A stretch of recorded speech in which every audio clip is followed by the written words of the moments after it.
Hey everyone, if you get back in your seats, we're going to start with the next team. Hello. Back in your seats, please. I think this is great.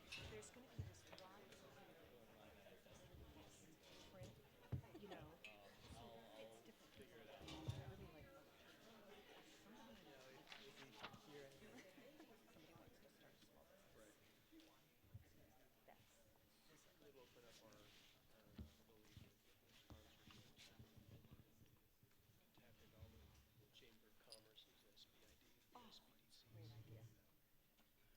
Thank you, thank you. All right, next we have SYLA.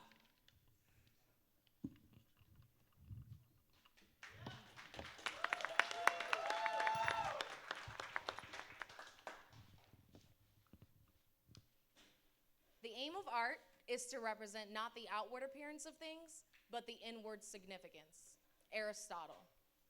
Support your local artist, or SYLA, is a nonprofit event-based organization in the local Pittsburgh area.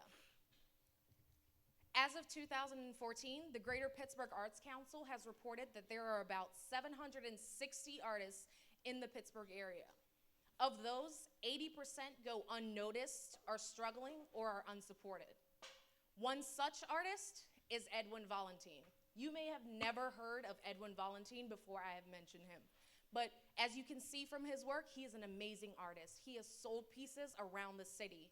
But what Edwin lacks is the promotional skills to get his name out there. SYLA is connecting local artists, such as Edwin, with the community, with promotional events in conjunction with local businesses.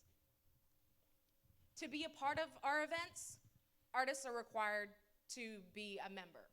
With that membership comes a guaranteed 5 events per year, effective marketing campaigns catered to the event, and platforms such as social media, mobile application, and our website. On our website, we have a directory of artists and their work, whereas on our app, it's a communication tool between the local community and artists to see their events. Just gonna try to show you our app if it loads today. So you can go on our app, you can go to the calendar. Today, okay. You can go to the calendar, you can RSVP for events, look at the location and description of events. You can also we have a rewards program. So if you share an event a certain amount of times to your public profile, you accrue points with SYLA. And there's also promotional codes for each event. SYLA is an effective networking tool, but we are also an effective business. There are 3 facets to our revenue.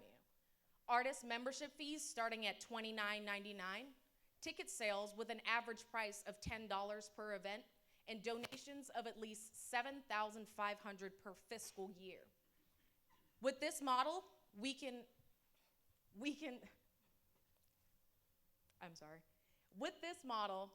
accommodate at least 42 artists.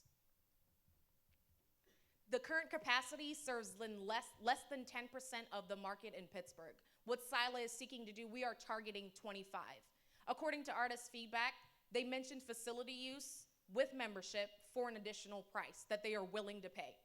We are also reaching out to art schools for performers and interns. SYLA currently has leadership with representatives in the web and social media, business analysis, app development, and community outreach. We have spoken to local artists and local businesses. We have received nothing but positive feedback, and we've even gotten emails on commitment already from local artists. I know in Pittsburgh, we're very used to seeing progress. We're very used to seeing new replace the old. We're used to seeing old buildings with murals being torn down. And when we build those new buildings, we must not ever, ever forget to replace those old murals with new murals. Thank you.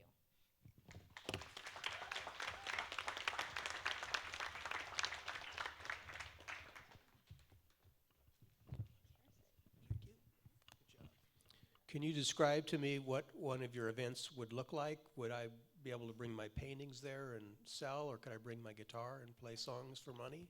Okay. That is a perk of membership. As a member, you would be able to sell your works.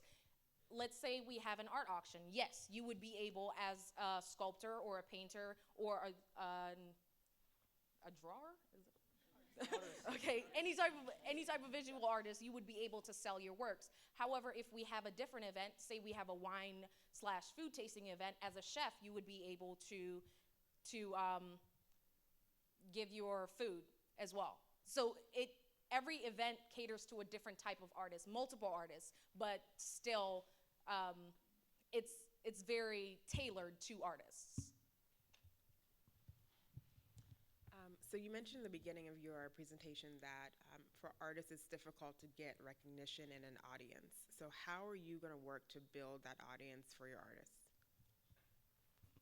So we're going to do that through marketing and through a social media campaign. So basically, I think a lot of times artists, they're very focused on the art and not so much with a marketing standpoint. And this is where we come in. Also, we're connecting those artists with local business for events that also promotes the business's foot traffic, which means the business also can help us as well in terms of promoting the event, basically. Yeah. So I saw you had a restaurant listed up there, so just to help me understand how the business is working. So it would be an event at that restaurant? Yeah, so basically at this particular restaurant, when we talked to the owner, he is saying that he is looking to expand. And basically they're building a separate facility right next door. The thing about the owner is that he actually already had 2 or 3 times to have local artists to come to his restaurant and perform. However, when I asked him how he gets to these artists, it's either through just random personal connections, basically just through random personal connections, actually. And so that's why he's very interested for us, and especially he has expressed interest in supporting local artists. And that's why he's very interested in working with us as well, to have that access. Yes, so, So it depends, because we have two types of events, the ticketed ones and non-ticketed ones. So for example, there is a business owner right next door, Shelly. She is doing a grand opening, and her grand opening is supposed to generate foot traffic. So we don't want to use ticketing to prevent people from going through, which means that, but she will be willing to pay the artist to be there and play to generate more foot traffic inside. However, the thing that's special about our model is that at the long run, the artist's going to pay nothing, because the way we designed it is 25% of the ticketing goes into the artist, and we're planning on having 3 events that's ticketed, 2 events that's not, and the 5 events. So the 2 events that's not, the artists have to negotiate with the owner. While the 3 events, they are repaying the membership through the ticketing. Yeah. Thank you.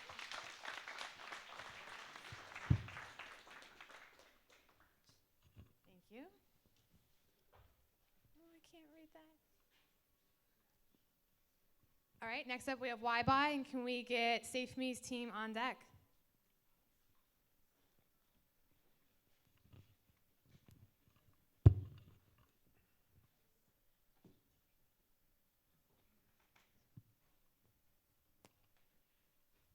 Hi, everybody.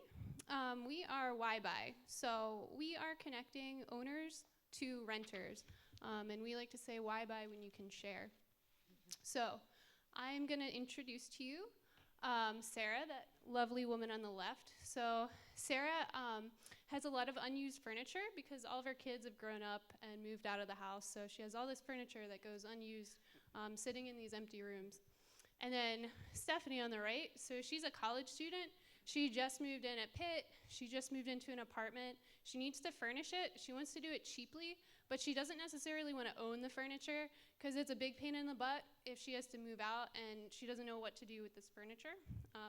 I can definitely attest to it. I'm a young professional, I would say. And I know furnishing my apartment is really annoying because what if I move in 6 months and I really don't want to deal with figuring out what to do with that furniture when I leave. So this is where WhyBuy comes in. So we are the platform that connects Sarah, the person with all of this unused furniture, to Steph, this girl who needs to furnish her apartment cheaply but doesn't want to own it. All right, so basically the app's very simple. Sarah's gonna take pictures of all of her unused items, post it on the app. Stephanie's gonna scroll through it, pick out what she likes. She's gonna send Sarah a notification, and she can accept or decline it. Let's say Sarah accepts it. Stephanie gets her furniture. Delivery is optional, and it's hassle-free because it comes to her. And then at the end of her lease, it will get delivered back to Sarah. So hassle-free and cheap. And Sarah's stuff that would have gone unused, she's getting paid for now, and Stephanie has a hassle-free, cheap option. And I will say, like, based on customer validation, we went to the Pitt tailgate yesterday, so we feel like we had like the perfect demographic. 19 out of 20 people that we talked to said that they were very interested in it. I can say that this woman said she was paying $120 a month to keep one sofa in storage going unused. She said she would absolutely use this app. Another student said she would definitely use it for the semester. So I'm gonna turn it over to Ravi, who's gonna explain why this works. Yeah, so why does it work?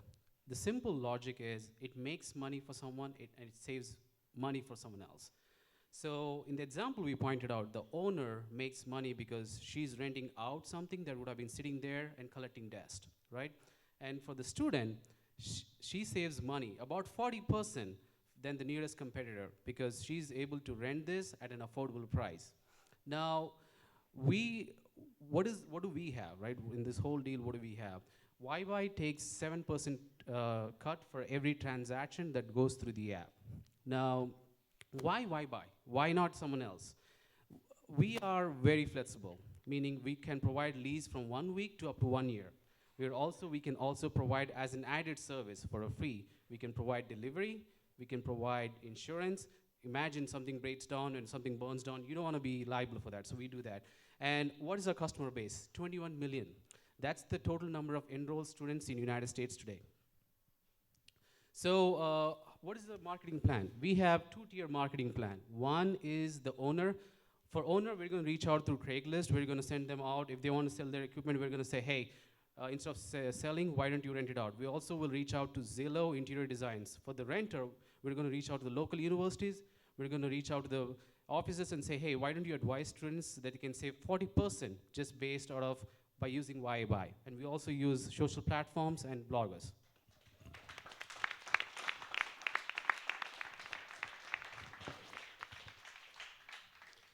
So if I rent your really nice couch and I trash it and you get it back, what happens?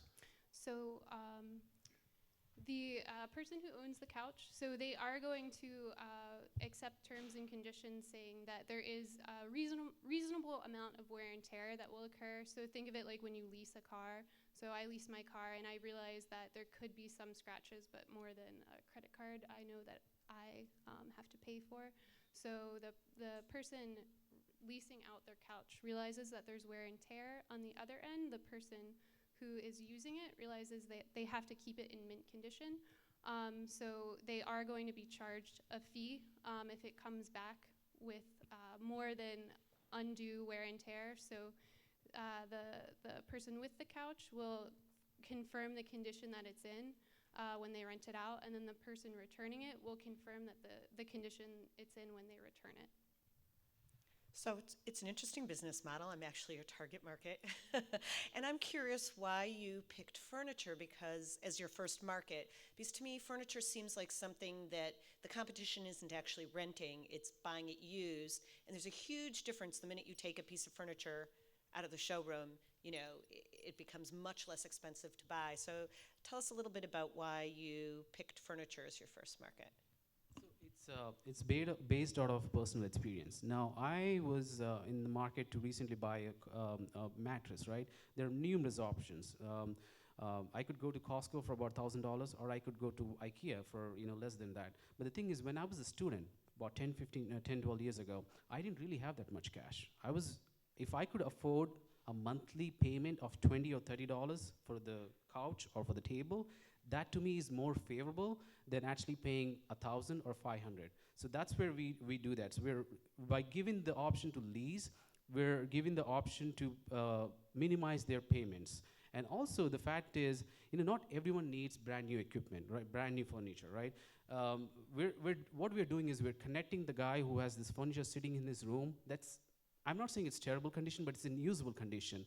And I, as a student, I'd have very limited budget. I don't want to spend even $200, $300. I'm looking at trying to minimize my, how much I can pay. So I'm looking at something around 20, 30, or even less than $100 for all the furniture. So that's where we provide value, is that. And for simplistic purposes, we picked furniture. I can tell you, we looked at other pieces like ski rentals, snowboards, even regular equipments like snow blowers, everything. It works. And when we did the survey, we found out that. But the thing is, when we're doing this presentation, we want to be very focused. So we took furniture because it's easy to explain, easy to do the prototype, and easy to communicate to the audience. It relates them very well. So.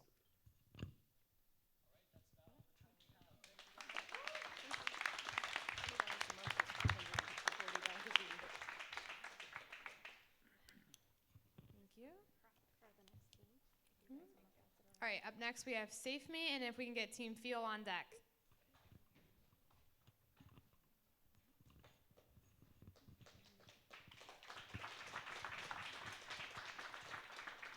Hi, today my team and I would like to address a problem that we really can't ignore. As per statistics, 1 in every 5 women is attacked physically and sexually, and every 2 minutes, like right now, someone is attacked physically or sexually. So we don't want to live our life in fear. We want to live our life free. We want to feel empowered. We want to feel strong. And for that, we have created SafeMe. It is an instinctive and smart safety device system for women. It is based on the fact that when we are in a situation of danger, our body naturally reacts to it, and it sends out adrenaline in a fight and flight response. It takes that, and it adds on motion detectors. Can we have the next slide, please? It adds on motion detection and audio, and it takes these 3 responses into a flexible integrated circuit, which then sends, can we have, it gets onto your skin like this. It's a tattoo, and it is existing technology.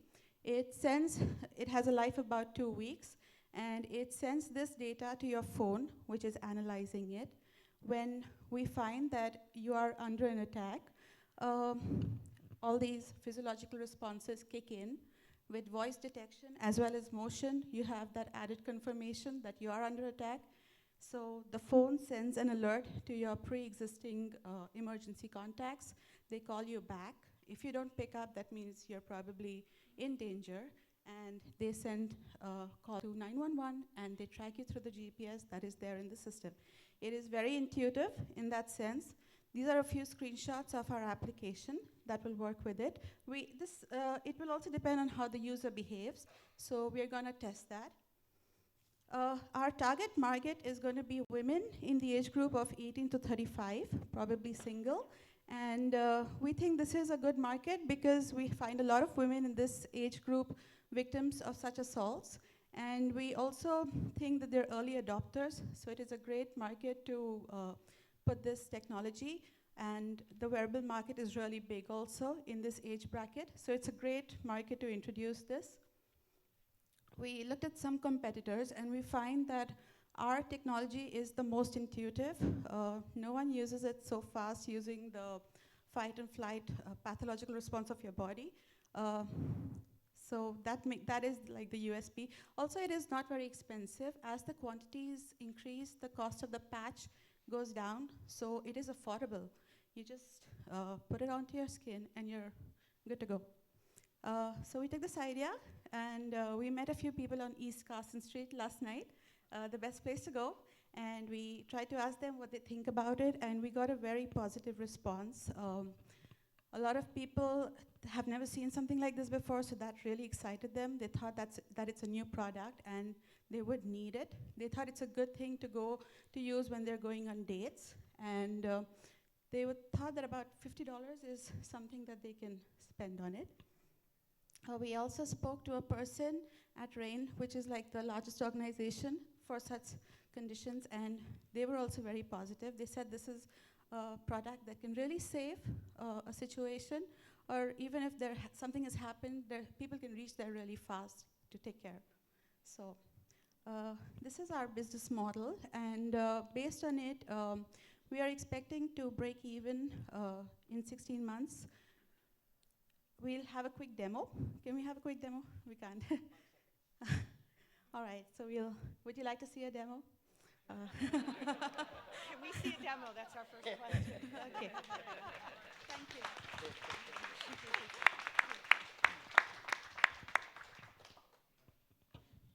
Show us your demo, please. So you'd like to see the demo? Okay, all right. So this is Katie, and she's getting back from home, and she's in this dark street, and someone has started following her and pushes her down.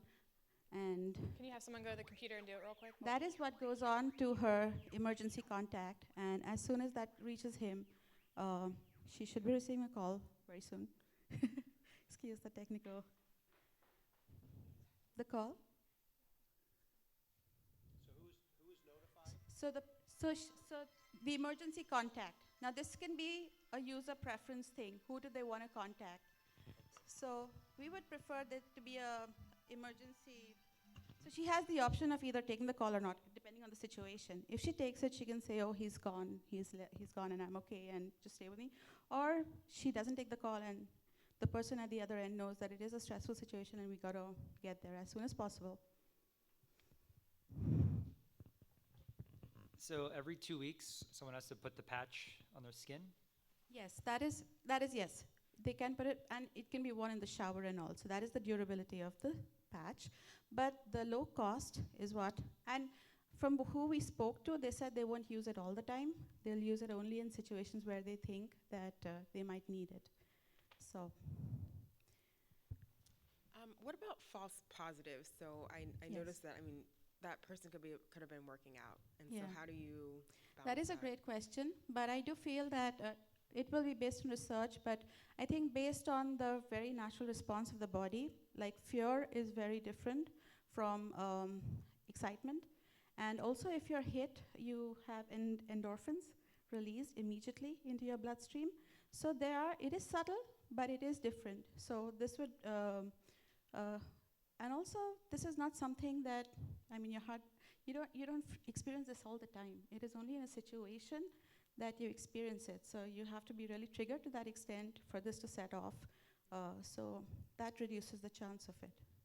There is a marginal probability of error, but I think if you can save someone in time, it's worth it.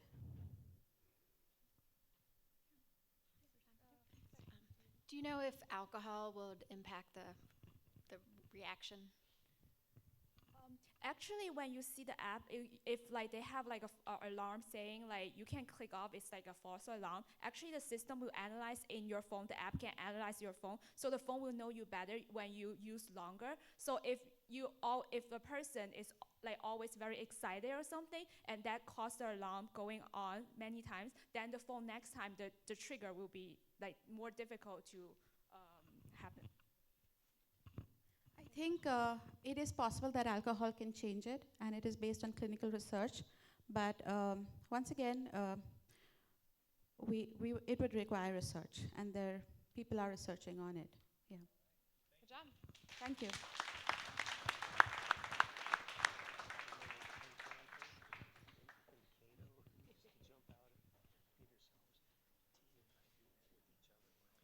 All right, give a round of applause for Feel. And DoProcess, get on deck.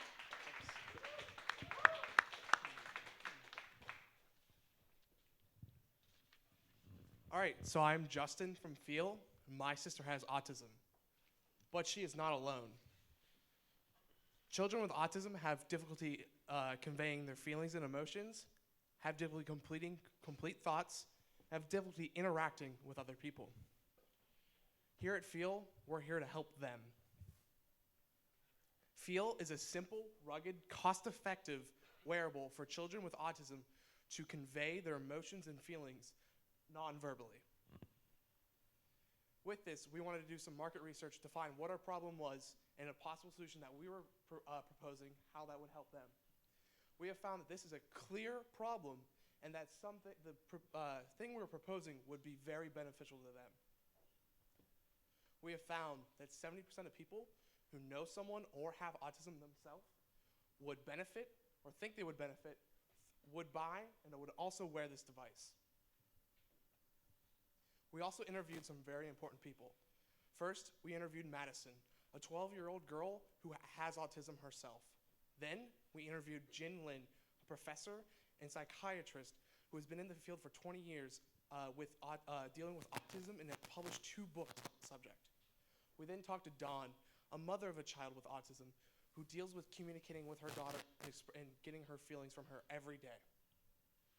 So, how do we get into this market and how do we get feel to get bought? We've identified 500 autism support communities in the United States, and we want to identify a power user in each one and get feel in the hands of them for them to do the marketing for us. They'll be able to network with their friends, their community, teaching networks, and physicians and everyone, and like I said, market for us.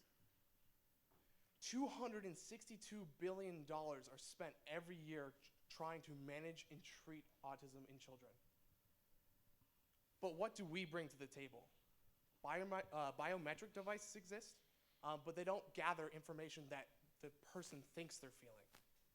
We also have touch communication devices that get that information of how the person thinks they're feeling, but don't have the ability to cross-reference important measurable biometric data. We will do both. We have done a complete cost analysis that provides that we will be able to build and distribute and manufacture these devices for $195 per unit and sell them at a price point of $249.99. If we're able to sell 5,000 units with this price point and cost analysis, we'll be able to profit $275,000. Here, I wanted to give you a quick demo of our website and app.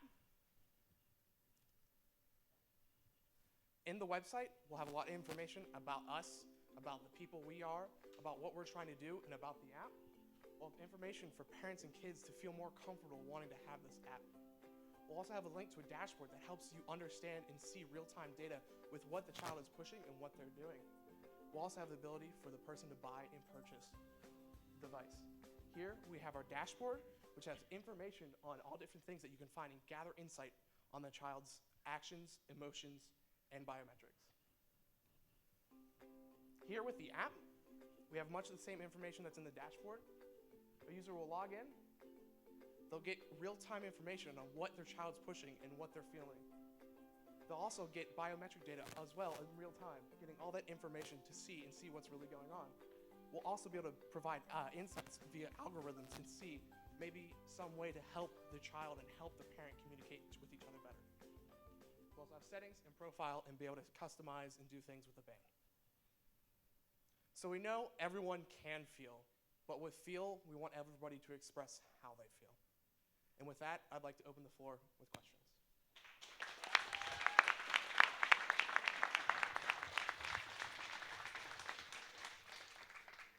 So it's important to understand how kids are feeling, but what would you do with that information? If my son or daughter with autism was feeling sad, are you going to be providing some guidelines to what do I do about that other than just knowing they're sad?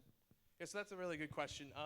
We, like I said, there's an insight tab in the dashboard and in the app provided with algorithms to find really highs and lows of biometric data. We're going to say, oh, so your child is having a lot of issues in the morning when they get up. Maybe think of some ways to have more fun in the morning. Or, oh, maybe your child's having issues right before lunch or right before dinner. Maybe try and feed them earlier because maybe they were getting aggravated. It's all basically algorithms that we would build to help predict and understand what's going on and help communicate and get the child to have the best quality of life.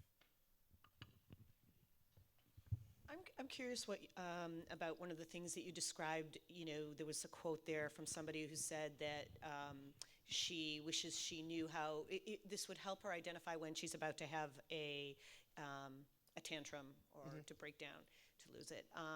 So I'm curious if the issue with people with autism is identifying how they feel.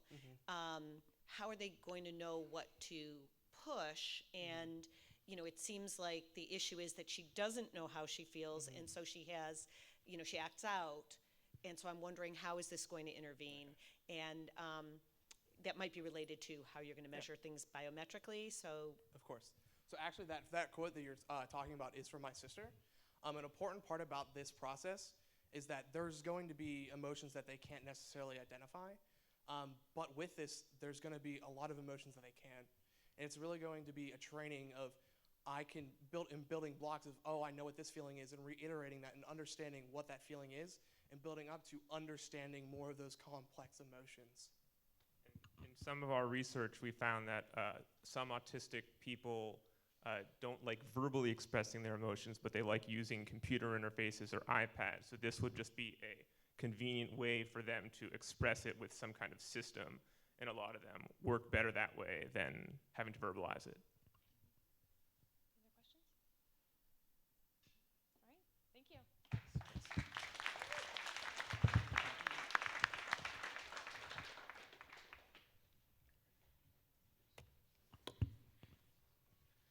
All right, let's hear it for DoProcess.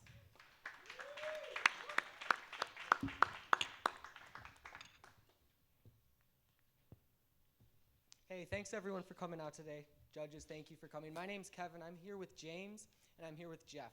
We're here to tell you about the mobile app we developed, DoProcess. DoProcess is an app that's going to empower workers in the workplace. Let me tell you about a client of mine, Cody. Cody's from Johnstown. 3 weeks into his part-time job, Cody pulled a muscle in his shoulder. He thought he'd get better by the next day. He didn't. 6 months later, Cody called me up and said, Kevin, I got hurt at work. What can I do? I said, Cody, did you tell anyone about it at work? And he said, no. I didn't know I needed to. Unfortunately, by then, Cody was in trouble. He'd likely been denied his access to medical benefits and to wage loss benefits to keep his head afloat above water while he got healthy again.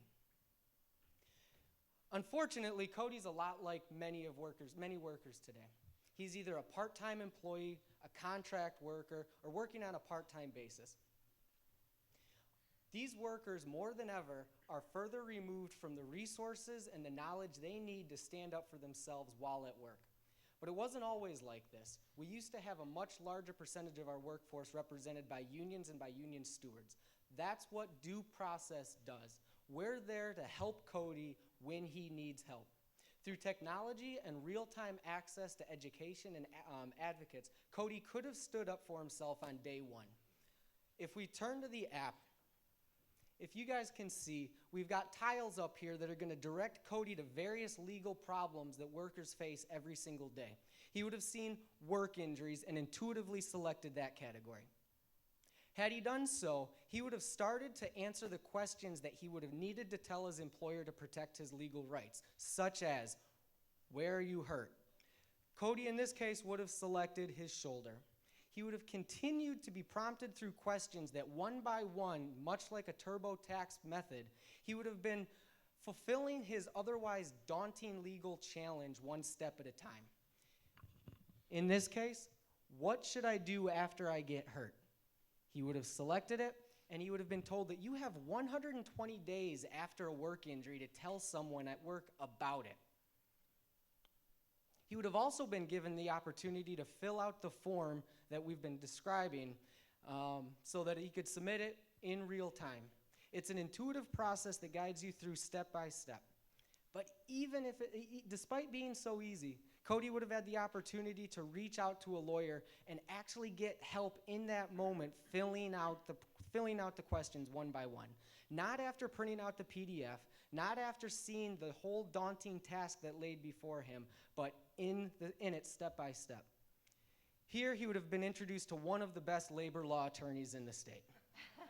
But just in case he didn't like the comb over of that labor law attorney, he could have slid it to the right, just like Tinder, and been introduced to the next attorney who's been vetted through a ranking process that our users are going to help develop as well. There's 1.1 million of us in the United States, and from the smallest lawyer in the country up to the big guys, we're spending about 3% of our revenues on advertising. You see most of those dollars when you leave here today on the billboard down the road. This app is allowing little guys like myself to cut to the very front of the line. Not after the person prints out the PDF, but actually while they're filling out the PDF itself. How are we going to get it to market? I'm here today because I live in the market every week. I'd like to bring my team up here to answer a few more of your questions.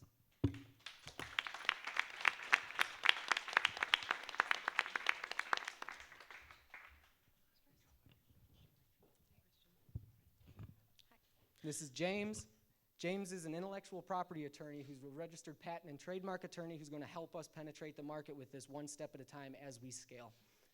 This is Jeff. Jeff's experience is in higher education. He's going to help us effectively communicate the academic portion of this to our target market.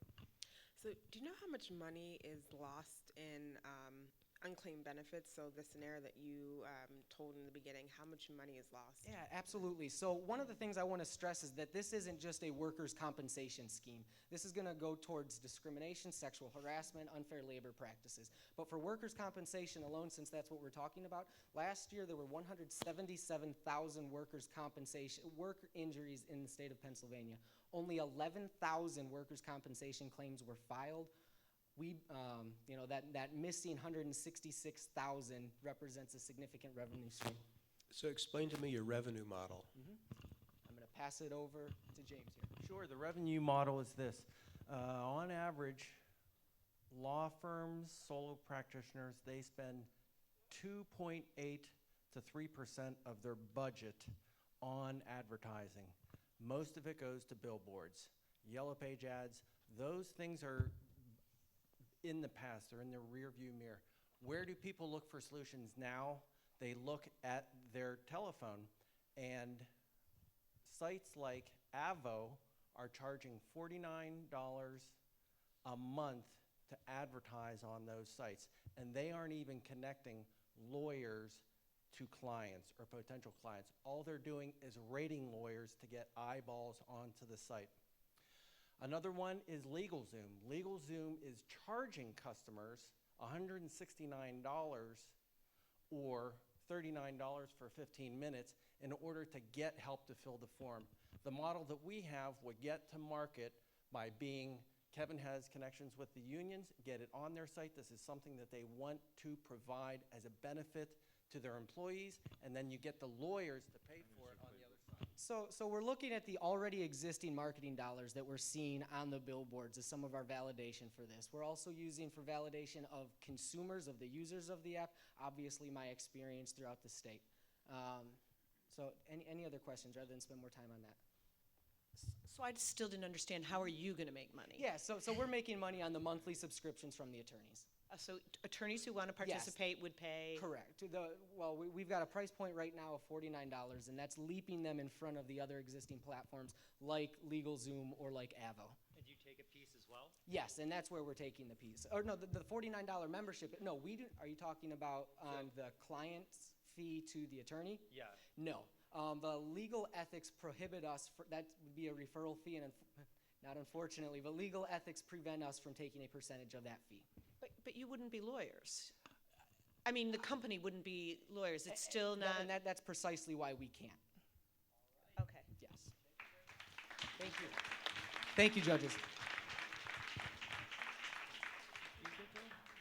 I didn't get that. All right, let's hear it for our last team of the night, Tugether.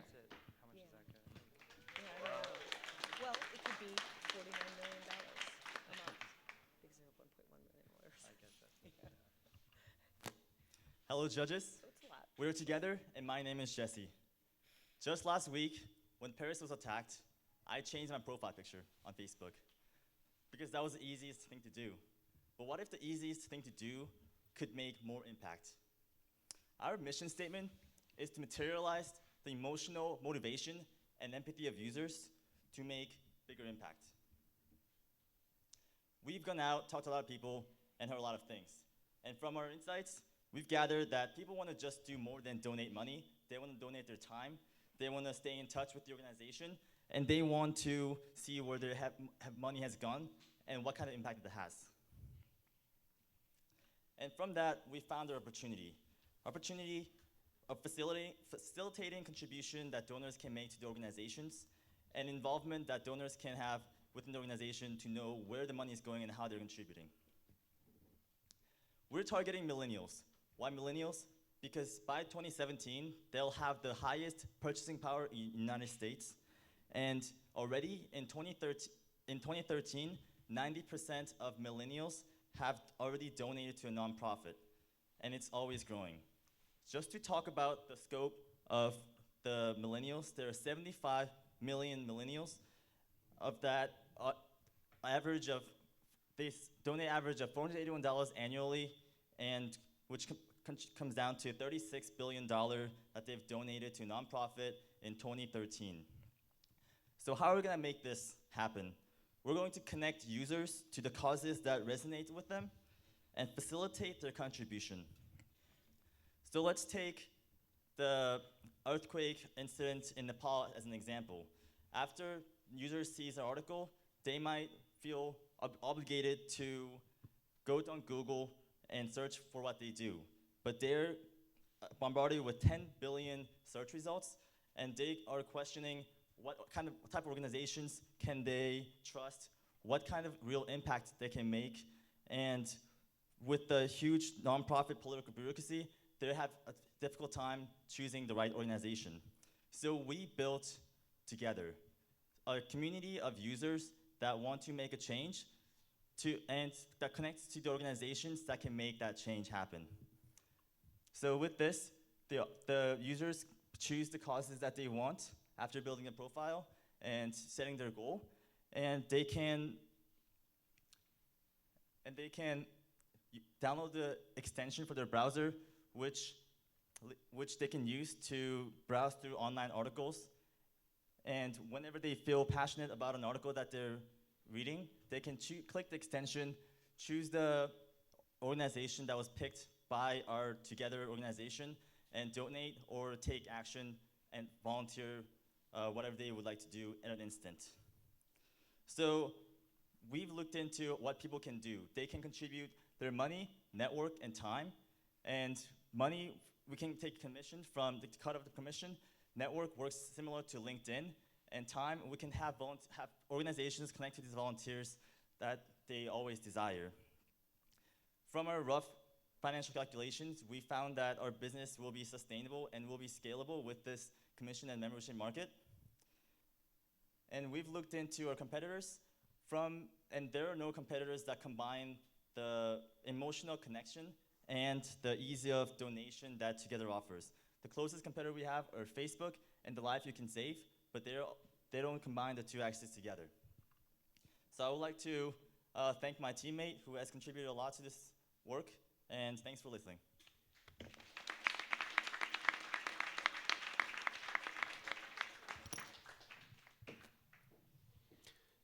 Can you describe how you'll sustain the business model? Well, we start off with just the donation model, because we're just bringing in the users once we have the critical mass of users, which is about 59,000 users. And it's not very difficult to achieve, considering there are 90 million views per article that happen every month.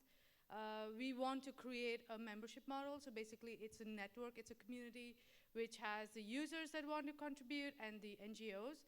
So if the NGOs, for example, want to create a challenge, like they want to build a bridge and they're looking for somebody with engineering skills with construction of bridges, if they want to approach somebody who's a member of that community with those skills, they kind of have to become a premium member. Are you getting a percentage of any money donated? Yeah. Okay, what's the percentage?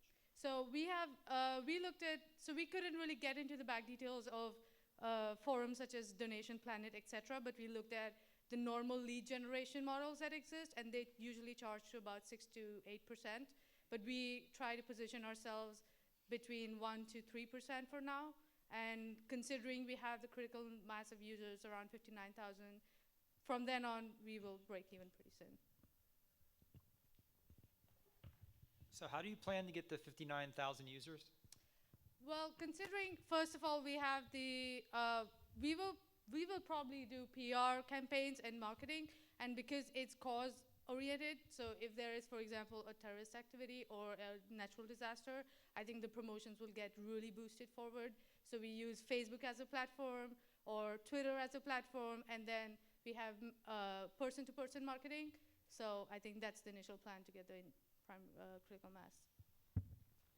So it sounds like your business model is heavily dependent upon like terrible, terrible things happening at at that moment instead of so how in the between stages, how are you going to make money?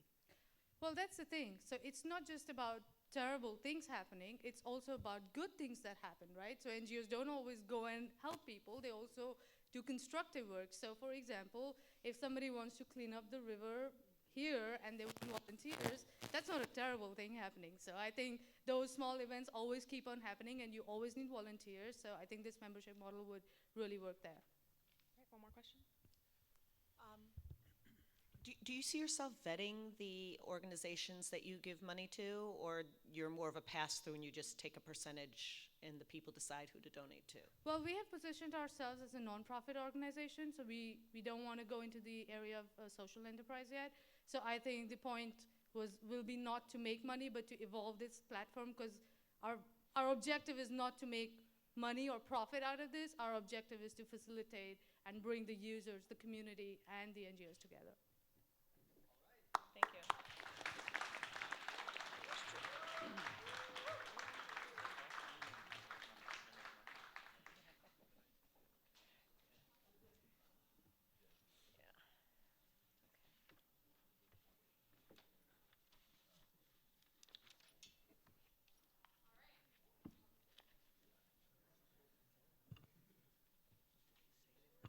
There we go.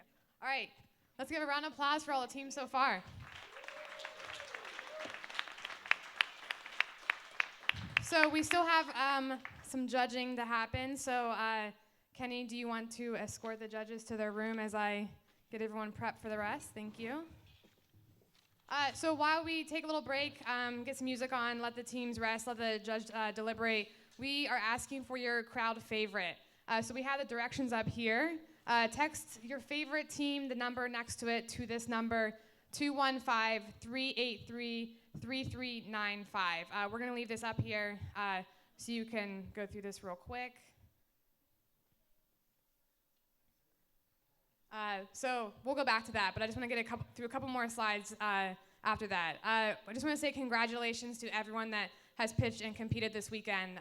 We know how tough it is to go through this, go through this 3-day experiment, educational experience, and you guys did awesome. So congrats, your hard work has shown, and now you can relax until we get the winners. All right. Cool, yeah, so relax, hang out. Sorry, we don't know the winning teams yet. Let's go back to the crowd favorite. We'll keep that up. And also, before we kind of get crazy listening to music and hanging out, I just want to thank all the volunteers. If you see them around, they're on the cameras. Hello, they're over on the mics. Richard, organizer, we'll just call him. If you're a volunteer, if you could kind of raise your hand, stand up so we can see you. Come on, volunteers, I know there's more of you. Yeah, just give them a big round of applause. This event, oh, come on, more applause than that. Awesome, cool. So hang out, we're gonna be here. We're gonna give the judges about 5 minutes to do their thing, and we'll get back up.